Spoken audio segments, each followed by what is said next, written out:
Bom, vamos lá. Nosso próximo vídeo aqui, a gente vai continuar abordando o que nós vimos na aula passada. Então, nós terminamos aí no verso número 6 de Gênesis capítulo 3. Abordamos aí as questões da quebra do pacto, introdução do mal na humanidade aí.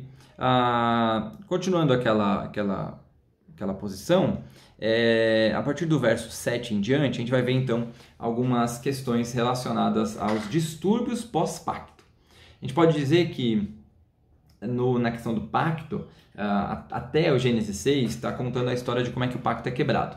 Então a cobra induz aí a Eva a discordar da lei de Deus, primeiro duvidar e depois analisar a lei de Deus e escolher o outro lado, assim como Adão. E feito isso, eles então comem do fruto e há um rompimento no pacto. Só que há consequências pós-pacto, né? Uma vez que quebra o pacto, há uma consequência, pós-pacto não, pós-pecado. Há uma consequência disso. Então, algumas consequências nós vamos observar agora. Algumas consequências são diretas, outras consequências são juízo divino. Tá bom? Então, primeiro vamos para as consequências diretas. Então, primeira consequência direta que a gente observa é o afastamento de Deus para os homens. Uma vez que o homem ele é necessariamente bom e agora ele conhece o pecado, a primeira coisa que há um quebra é no relacionamento entre Deus e os homens. Por isso, quando a gente vê no verso 8, e eu já vou voltar para o verso 7, a gente vê no verso 8 que quando Adão e Eva ouviram Deus, eles se esconderam. Então, há necessariamente na quebra do pacto uma divergência ou uma separação entre Deus e os homens, como se Deus e os homens agora estivessem completamente separados, não houvesse um relacionamento mais entre os dois de forma direta. Então não existe um relacionamento, ainda não existe um relacionamento direto entre Deus e os homens, sem um mediador, sem alguém que faça a mediação. Como num contrato, imagina que você vai firmar um contrato com alguém e você contrata um advogado para mediar as duas posições. Em todo tipo de contrato é assim, né? Então há um mediador do contrato. Na mesma ideia acontece a partir de agora. O relacionamento com Deus, ele tem um mediador a partir de agora, tá? Depois nós vamos ver aí que Jesus Cristo é o grande mediador. Mas aqui ainda nós não temos essa pessoa de Jesus Cristo introduzida na história da humanidade, né? Então, a primeira coisa que acontece é essa quebra. Havendo essa quebra, você entra em umas características interessantes. Uma vez que eu estou afastado de Deus e o meu relacionamento com Deus ele é quebrado, o próximo relacionamento que é quebrado é comigo mesmo. E a gente muitas vezes não percebe isso, mas nossos dilemas pessoais, nossos dilemas psicológicos, nossas doenças psicológicas, nossas doenças relacionadas com o eu, ou até esse egocentrismo elevado, esse individualismo elevado, tudo isso é uma consequência direta na quebra do relacionamento com Deus. Uma vez que esse relacionamento é quebrado, eu então paro de ter uma correta impressão de mim mesmo. Ou essa impressão ela declina, ou ela sobe uma clive muito grande, né? Ou eu começo a achar que eu sou muito mais do que eu sou, ou muito menos do que eu sou. Então a gente acaba tendo esse problema, a gente perde essa configuração de nós mesmos e a gente percebe isso no próprio texto, no verso 7, quando tanto Adão quanto Eva se veem nus, e isso demonstra para nós não só uma característica de se verem nus, mas isso se torna um problema. Eles já estavam nus, eles se viam necessariamente nus, eles não abriam os olhos, estavam cegos, de olhos fechados, e abriu o olho e viu um outro nu. Não, eles se viam, só que por terem uma correta impressão de si e do outro também, não havia um problema nisso. Quando eu introduzo o pecado, a gente começa a ter um problema porque nós perdemos a impressão correta de quem nós somos e a impressão correta do outro. E isso gera um impacto aqui, porque eles se veem nus, né? Eles se veem agora não mais aquela criação perfeita de Deus, mas agora imperfeitos por causa do pecado. E eles tentam então se esconder de si mesmos. Isso é interessante. Primeiro eles colocam aí, entrelaçam folhas de figueira e fizeram para si aventais, é o que o texto diz, né? Verso 7. Então, eles primeiro se escondem de si mesmos, né? Um do outro e de si mesmos. Na sequência, no verso 8, então, há uma coisa muito interessante, que diz assim: ao ouvirem a voz do Senhor Deus, que andava pelo jardim no final da tarde, O homem e sua mulher esconderam-se da presença do Senhor Deus entre as árvores do jardim. Esse texto tem algumas coisas interessantes para nós. Primeira coisa interessante. Alguns creem que Deus ele andava de fato pelo jardim, corporalmente pelo jardim. Não vou usar a palavra corporal só para ficar claro, né? Porque Deus não tem corpo. Alguns entendem isso. Alguns entendem que ele andava corporalmente pelo jardim como Jesus Cristo. Independente disso, o texto ele traz uma coisa muito mais interessante, mais profunda, que é a questão dessa voz do Senhor. Essa palavra voz do Senhor, na verdade, pode ser interpretada também como um grande vento, um vento forte, um vento poderoso, algo assim temeroso.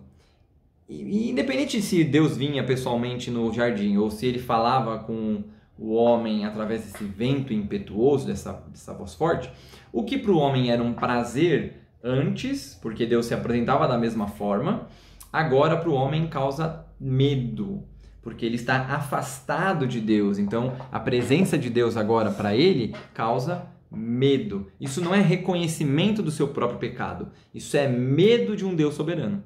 Tá? Então, aquele relacionamento de amor e um pacto de intimidade agora é quebrado e agora o próximo passo é um afastamento de Deus. Se em um momento o homem deseja ser igual a Deus, em outro ele tem medo porque reconhece a soberania divina. Então, o texto vai dizer que Deus chamou Adão, né, e Adão escondido de Deus, verso 9, e no verso 10, então, Adão responde: ouvi tua voz no jardim e tive medo, né, porque estava nu, por isso me escondi.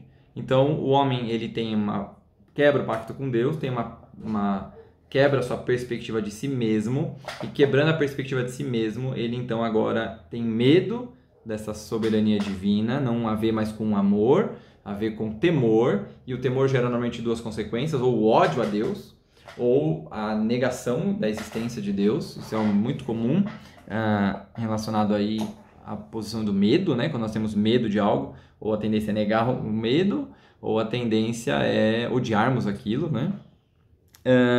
O homem, então, ele se afasta e Deus faz uma pergunta, né? Você comeu da árvore que eu te proibi? Então, não que Deus não sabia disso e que, nossa, Deus foi pego de surpresa. Não foi. Todo o processo da queda estava dentro dos planos de Deus. No próximo vídeo eu vou comentar um pouco sobre isso, mas estava dentro do plano de Deus a existência da queda. Isso é importante para a gente reconhecer algumas facetas de Deus que nós não reconheceríamos sem a queda da humanidade. Mas importando aqui para nós no texto em si, a gente tem então a resposta do homem. E aqui demonstra uma terceira quebra. Então, se eu quebro o primeiro relacionamento com Deus, depois eu quebro o relacionamento comigo mesmo, agora eu vou quebrar o relacionamento com a sociedade. E que lugar que você inicia essa quebra de relacionamento com a sociedade? É dentro da sua casa. Ok? No caso aqui de Adão, com Eva, com a sua mulher. A quebra do relacionamento familiar demonstra um impacto muito grande na sociedade. Você pode perceber que todos os governos autoritários tendem, em primeiro momento, a controlar as famílias ou destruir as famílias. Ou controla ou destrói. Se eu consigo fazer essas duas coisas, eu tenho um domínio sobre o ser humano, sendo que a família é tanto base da formação da sociedade, quanto a família é também um bem que Deus introduz como princípio da sociedade. Ela não é só uma base, quer dizer, para que exista uma sociedade, tem que existir famílias, mas também que para que sem a família, na verdade, não era possível a existência de uma sociedade em si, né? Se Adão não tivesse Eva, não existiria Caim, nem Abel, nem Sete, nem ninguém. Então, há a necessidade dessa família. Então, Adão ele faz uma questão interessante, porque Adão não assume a culpa do seu pecado, pelo contrário, ele põe a culpa na mulher e em Deus. É interessante essa questão. Ele coloca assim, ó, verso 12.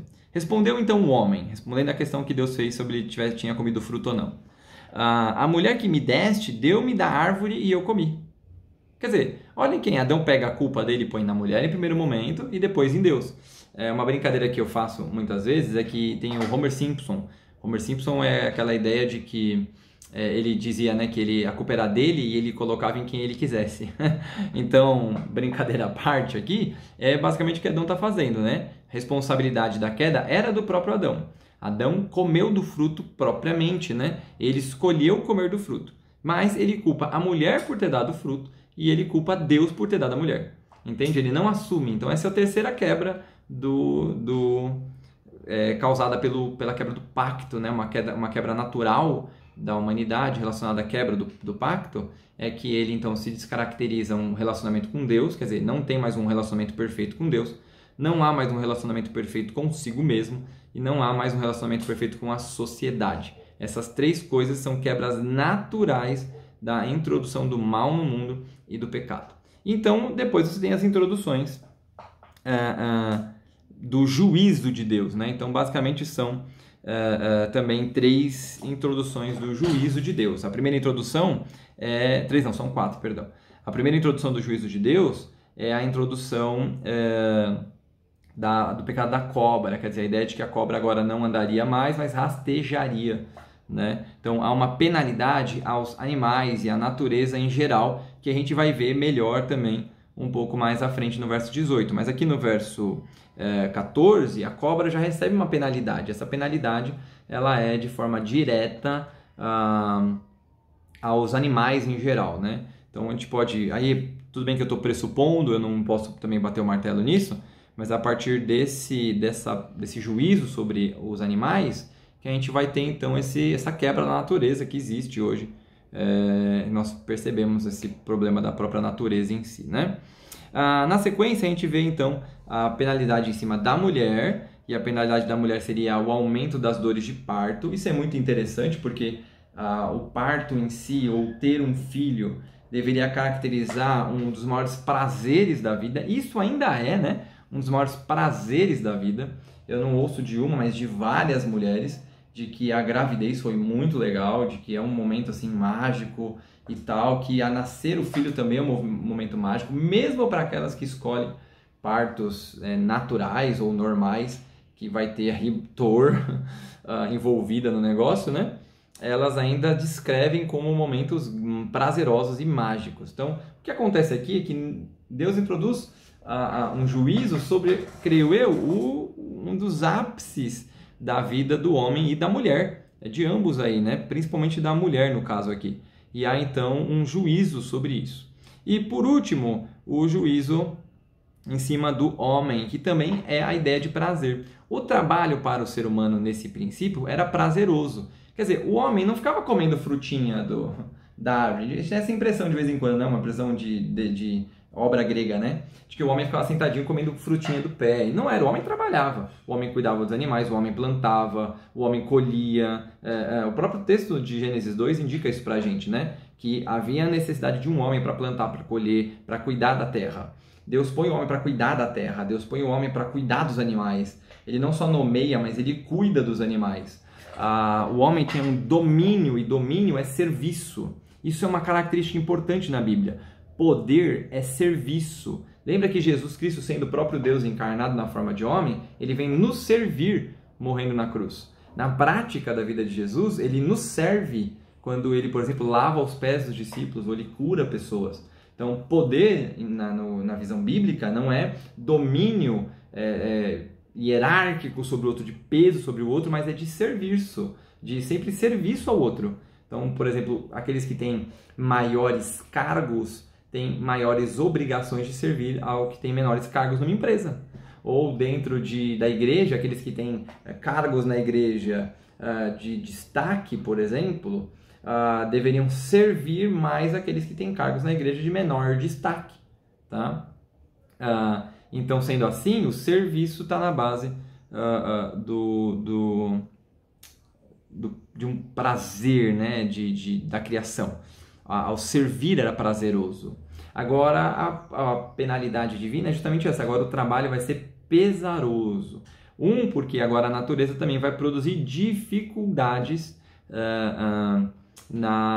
do trabalho, né? O que era totalmente prazeroso e bom, quer dizer, o homem plantava e colhia boas frutas, agora ele vai ter dificuldade na execução desse trabalho, né? Isso a gente vai perceber aí nos versos 17 até o verso 19. Então há uma penalidade, há uma introdução do mal na natureza também.